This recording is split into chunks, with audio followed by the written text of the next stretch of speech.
guys, it's Artistic Whispers here, back once again to bring you another ASMR video. And in this video, I'm going to be doing an unboxing of this Mondrian modern art puzzle that I picked up on Amazon. So if we just take a look at the puzzle, and it will give you an idea of what is contained within the box. So it says here, immerse yourself in a world of abstract equilibrium. Get creative with 57 tiles inspired by the modernist master Pierre Mondrian. Arrange the tiles to create tabletop compositions of perfect balance for one or more players.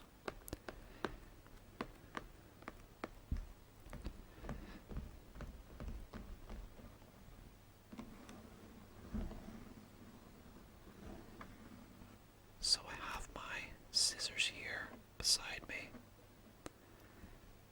and if we just begin to open our box, we can then see what it's like inside and how these pieces are going to connect together. I hope it isn't too difficult to connect the pieces, but to my knowledge you get a number of different shapes. While they are all right angled, in fact you have square shapes and rectangular shapes, but you do get these different colours. You've got blue, yellow, red and white, and the shapes, as you can see, are in various different sizes as well. So if we just begin to open up the box, I think what I'll do is I'll just begin to cut here at the corner. Hopefully it will come off easily enough.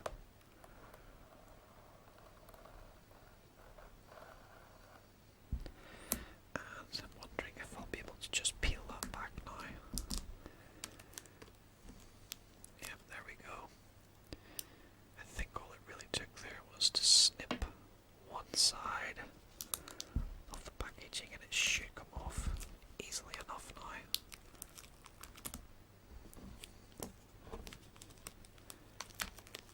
So I'm just going to do this as quietly as I can.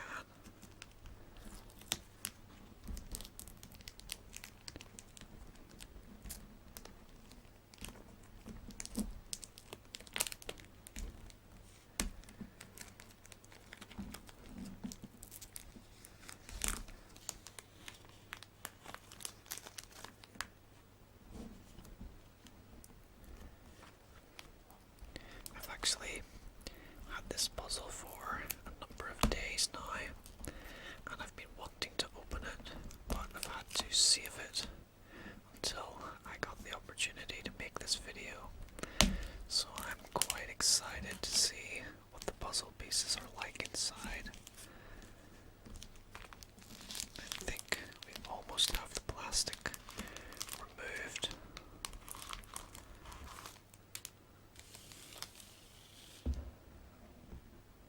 So the box, as you can see, is very sturdy, very well made. This puzzle got very good reviews on Amazon. I almost always go by reviews when I am making purchases.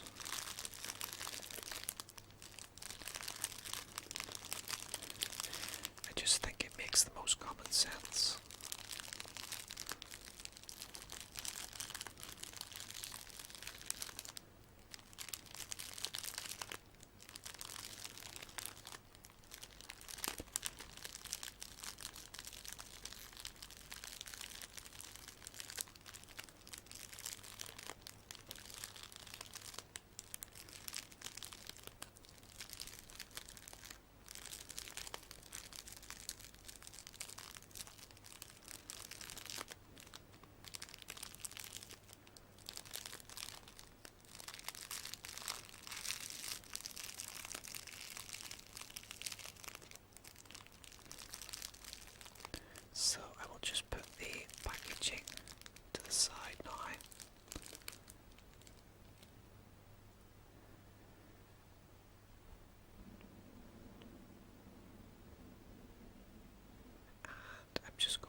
my scissors away as well.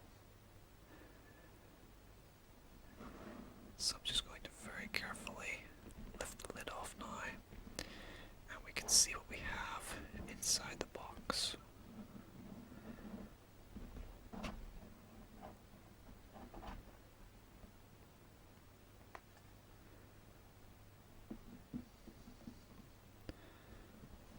So let's just move this over here. And we have this booklet on top. So let's just have a very brief look at the booklet. Let's see what it says. So we have an introduction here, and it says, was it his finely trimmed toothbrush, moustache, his small round glasses, or the way he never smiled in pictures? Perhaps it is a little of all these things that leads us to occasionally overlook the expressively intuitive process behind Piet Mondrian's compositions and instead regard them as clinical experiments in abstraction.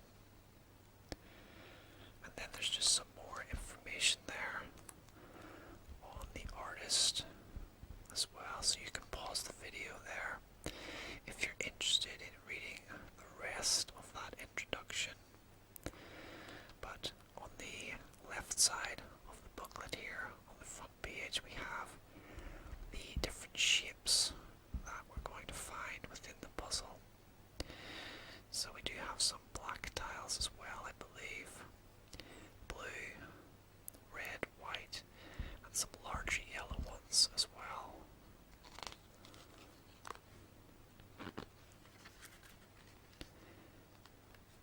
And then we have some information on the artist here, some very detailed information,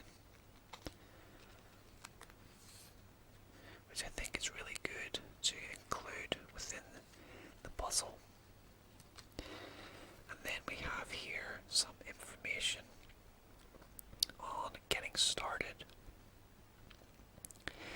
And it says, there is no right way to make your own Mondrian.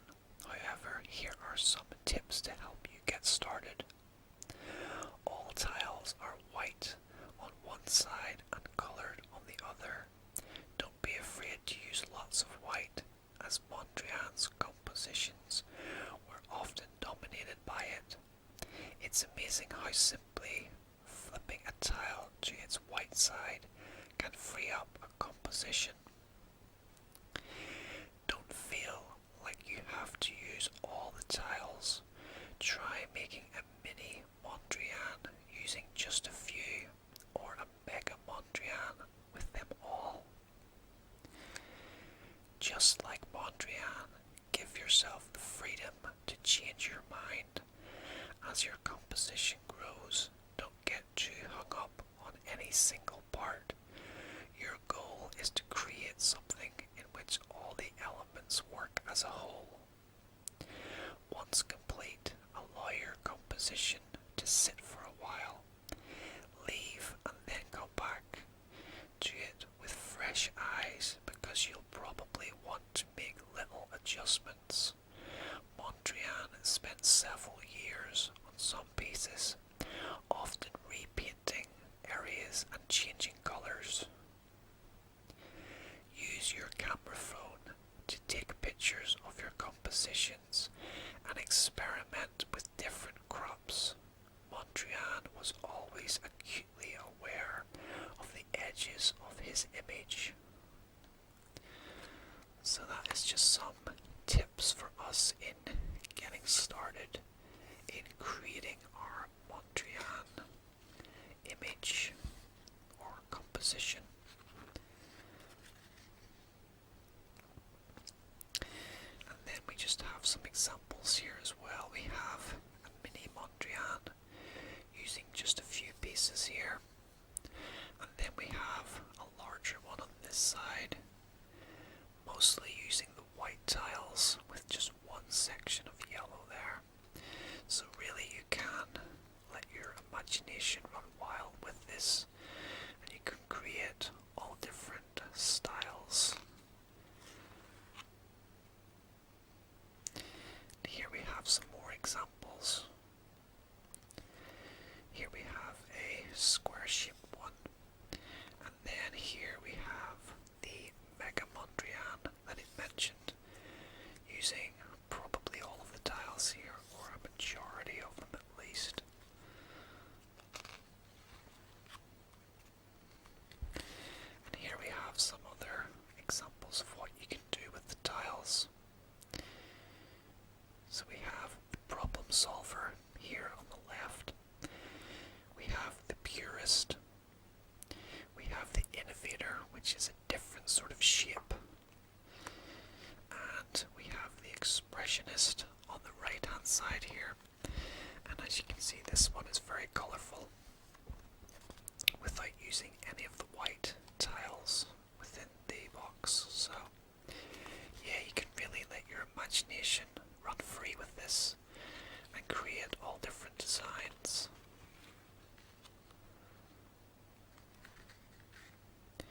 And we have some more examples here. We have the thinker, and we have the rule breaker.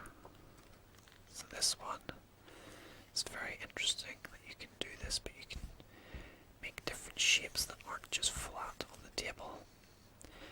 But I think for the purposes of this channel, all of my designs are going to be flat on the table. And then it just says here about sharing your compositions.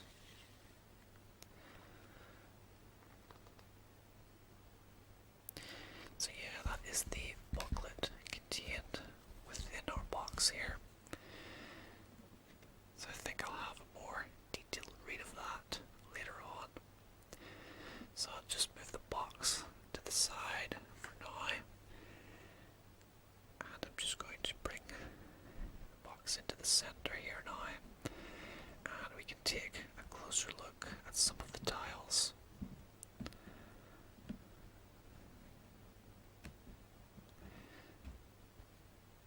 So here we have a yellow one with white on the back.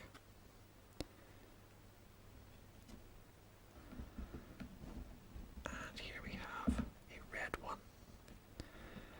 I think what I'm going to have to do is I'm going to have to tip it over to get our pieces out. So I'll just do that very carefully.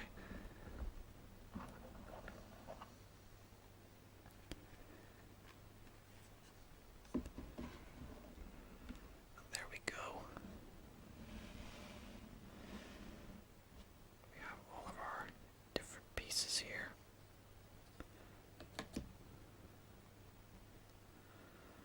Some smaller pieces. Different colors on the other side.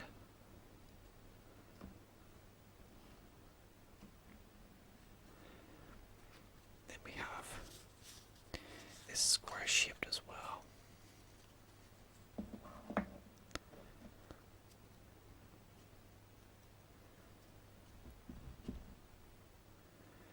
then we have these very small pieces.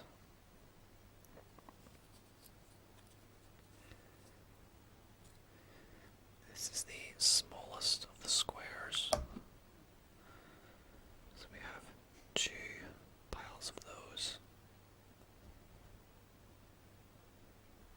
And then we have more of these medium range size ones. Blue and black there.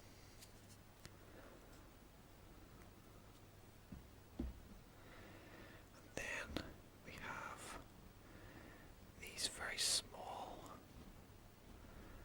rectangular shape ones.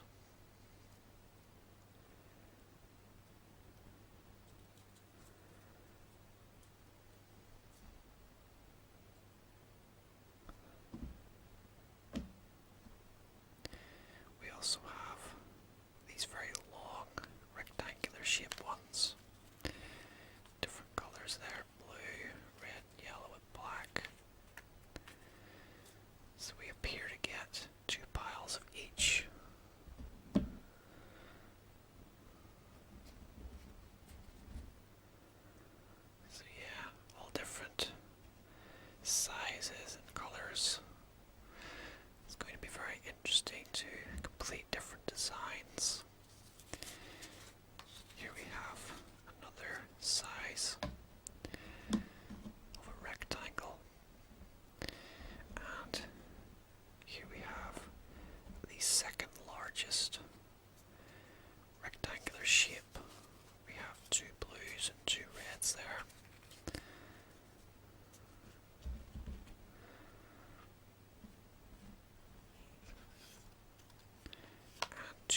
those as well.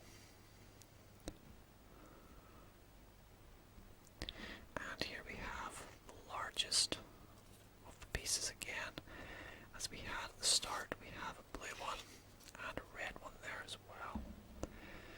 So I think I'll just pop them in here.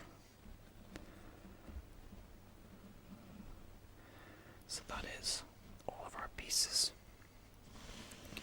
So I think what I'll do now is I'll just make a very small puzzle, put some of the pieces here together and see what we can make. So let's start off with one of the yellows. This can be the bottom corner, and let's see now what we'll put beside it. I think we'll put a black one there, and let's put a white one beside it.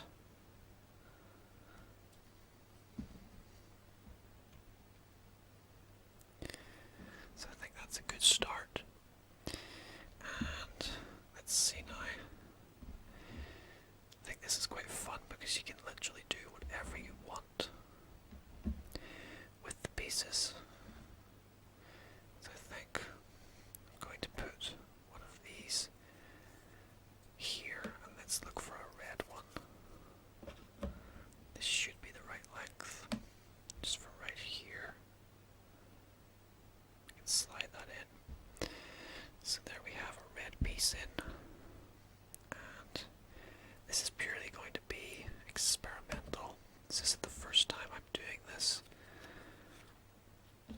So let's look for a blue piece. We can put a blue piece there, I think. And then we can put a white piece here.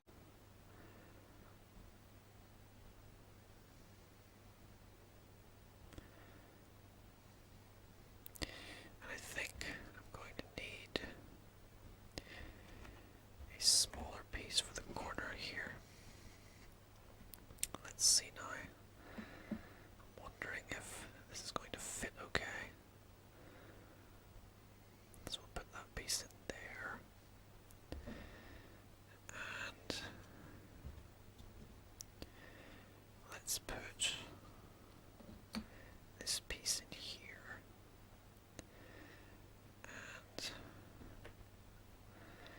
let's see now. I'm going to put a red piece over here. And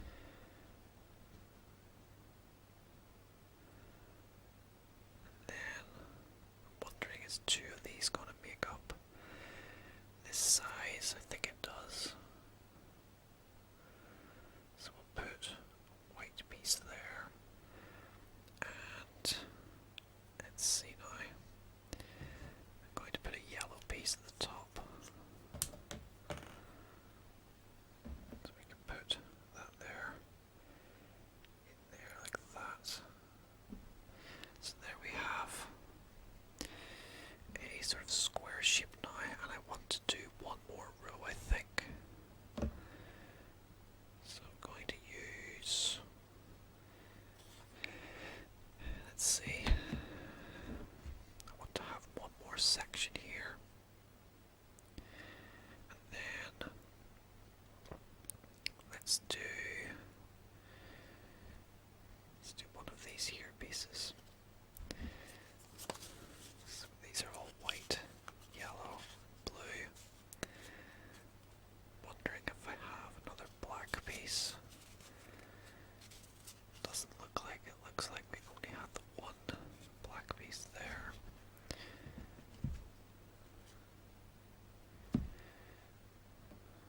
So I'm wondering, that's too big, so I can use one of these pieces, I think. And let's use a white piece here. And let's do a red piece at the bottom. And one more piece here. In fact, it'll be two more pieces. Or more.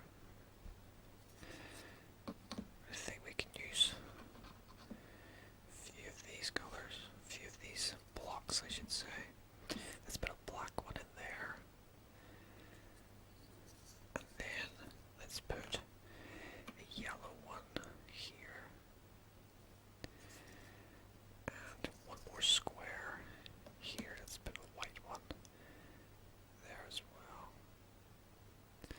So I think that will do at this stage. This was purely an experiment just to see how the pieces work. And yeah, I think that was quite enjoyable to put that together.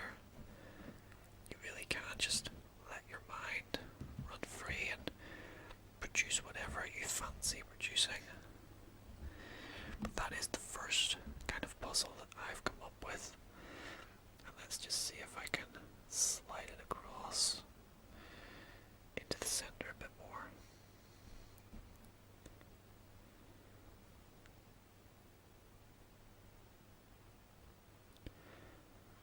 I was actually mistaken when I got this. I thought that the pieces actually click together, but it looks as though they just slide into place.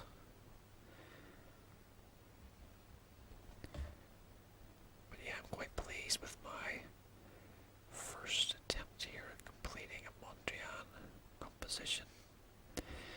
So as you can see, we have all the different blocks used. So yeah, I'm very pleased with that first effort that I made there. I think it looks quite neat and quite appealing. So yeah, I think I used all the different variety of sizes there in producing this composition. We have the largest of the squares here in yellow, and then I used two of the smaller squares. I guess they would be the second largest of the squares. Then we have the largest of the rectangles. Then we have the longest and widest rectangle here. We have the slimmer, long length rectangle up here in the corner. And then we have the smallest of the blocks here.